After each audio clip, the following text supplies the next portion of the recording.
to the Zen Studies Podcast. I'm your host, Domio Burke. As usual, thanks to supporting members of the podcast who make my work possible, including new members, Benny from Dusseldorf, Germany, Charlotte from Bakersfield, California, Paul from Fort Erie in Ontario, Canada, Ruth Ann from Eufaula, Oklahoma, Kylie from Ventnor in Australia, and Sandy from Charlevoix, Michigan. What do Buddhists mean by the terms Suchness or Thusness? Over the millennia, Buddhists have employed many concepts to point us toward reality with a capital R, because awakening to reality is profoundly liberating. And this series of episodes discusses 5 classic descriptions of reality. In episode 229, I talked about the first of these, emptiness. And in this episode, I explore suchness or thusness. The whole idea in Buddhism is that reality is not the problem. It's our minds that are the problem. Most of us walk around in a self-centered dream most of the time, causing stress and suffering for both self and others. This isn't a sin. It's just a side effect of having brains and bodies that evolved to maximize survival and reproduction for our distant ancestors. Unfortunately, tendencies favored by natural selection were not necessarily those which, 1, allow us to form accurate perceptions of reality, or 2, lead to lasting happiness for ourselves or others. Fortunately, humans also evolved the capacities for self-reflection and spiritual practice, allowing us to awaken to reality with a capital R, to transcend the limitations of genetics and conditioning, and thereby live much more liberated and compassionate lives. Waking up to reality, as I've mentioned before on the podcast, is not an all-or-nothing thing, although we certainly can experience profound and dramatic shifts of perspective on occasion. Reality is multidimensional, infinitely complex, and constantly in flux. It's something we live, as opposed to something we observe at a distance. Still, our relationship to the true state of things can range from complete ignorance to inspiring intuition, to partial clarity, to intimate familiarity. An analogy might be helpful to illustrate degrees of knowing the truth about a full, multidimensional reality. Imagine you're fascinated by New York City and want to learn all about it. At one point in your life, you didn't even know it existed. Then you learned where it was and read some of its history. You watched documentaries about it, plus all the movies and TV shows you could find which supposedly took place there. At this point, you know a lot more about the city than you once did. Finally, you manage to visit. For a week, you go to all the main tourist attractions, the Statue of Liberty, the Brooklyn Bridge, Central Park. Now you're really getting to know New York. The sights and sounds, smells, tastes, and full-body experiences. You make a habit of visiting regularly and explore more and more of the city. Eventually, you get a job and move there. Living there every day gives you a whole new appreciation for the city and its people, for better or worse. Still, no matter how long you live there, your understanding of New York won't quite compare to someone who was born and raised there. Our perception of reality with a capital R is like this.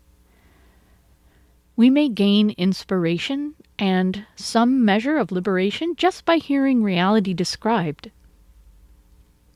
over time, personal experience colors in and fleshes out what was previously just an intellectual understanding. With practice, we can get more and more intimate with reality, developing a capacity to wake up from our self-centered dream at any moment, to look around us and perceive things without the filter of our mental map. Although descriptions of reality don't offer us much liberation unless we also practice, they are extremely important in Buddhism. Unless our teachers, past and present, told us there was more to see, we probably would never look beyond the constraints of our limited, self-centered views. Unless they pointed out what to look for, we might miss it, or assume we've already found it.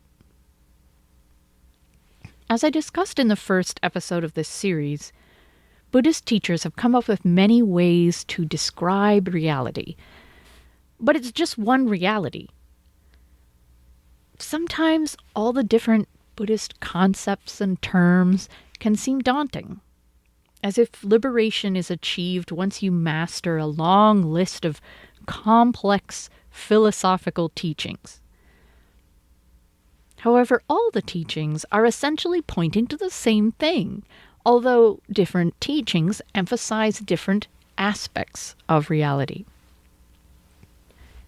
To illustrate the relationship between Buddhist teachings and the reality they're pointing to, in the last episode I used the analogy of trying to describe a sunset. You might measure the light intensity and color changes for the last half an hour before the sun sets, or you might write a poem about it, or paint a picture of it, or photograph it. Any of these portrayals of the sunset will end up emphasizing some particular aspect of it, some view of it, some perspective on it. Because by their very nature, such expressions can never capture or convey the entire reality of the event. The descriptions of the sunset are different, but also overlap in terms of subject matter and intent. Various Buddhist descriptions of reality are like this. I'll briefly review the 5 classic descriptions I'm covering in this series before moving on to today's topic, Suchness.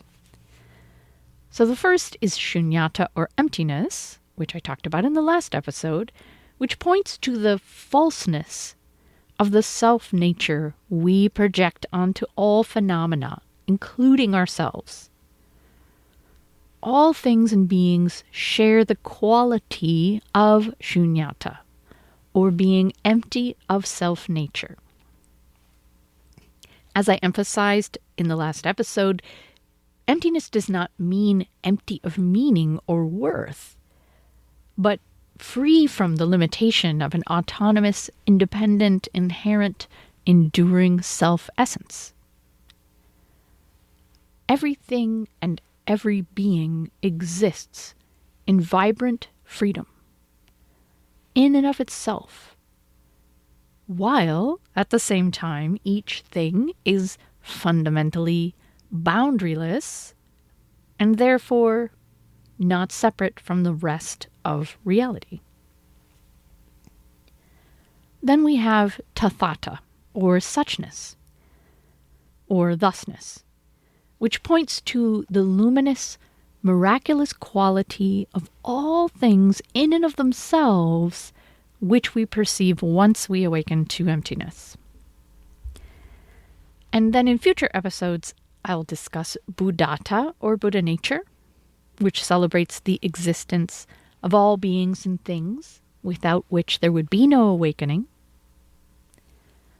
And mind with a capital M, not the discriminating mind, a teaching which points to the fact that we are not separate from anything in the universe, and that it's possible to partake actively in a much more expansive reality than we usually are aware of. And finally, the two truths, or the absolute paired with the relative, which points to the different ways we interact with reality, and the importance of expanding our experience beyond the relative, but also not pitting one truth against the other. So, on to suchness or thusness. I have discussed suchness on the podcast before in episode 139, Suchness Awakening to the Preciousness of Things as It Is, and in episode 177, Unconditional Strength and Gratitude, the Medicine of Suchness. I will try not to repeat exactly what I've said before, but I'm also not going to worry too much about avoiding overlap. In this episode, I'm discussing suchness or thusness as one of those many teachings pointing us toward reality, and talking about what particular aspect of reality this concept is emphasizing. Like a painting of a sunset over the ocean might, say, emphasize the way all the colors in the sky are perfectly reflected in the water. Suchness is pointing us toward an aspect of reality that it's important for us to experience directly. In episode 139, I said suchness is how everything is experienced when you see it's empty. So awakening to suchness is dependent on awakening to emptiness. You might think awakening to emptiness would be a largely negative thing, even if such awakening frees us from fear and self-absorption. I mean, after all, it's about recognizing what's not there, namely the inherent self-essence we project onto most beings and things, especially ourselves. Like realizing a glass is empty of liquid, we are empty of enduring self-essence. So that's fine. Maybe emptiness means it doesn't make sense to worry about ourselves so much. But what's next? Without self-essence, is everything also devoid of meaning, of life, of beingness? Are we like machines made out of flesh, acting out programming with no designer or operator, surrounded by a more or less random assortment of objects? Fortunately, amazingly, the answer to these questions is a resounding no.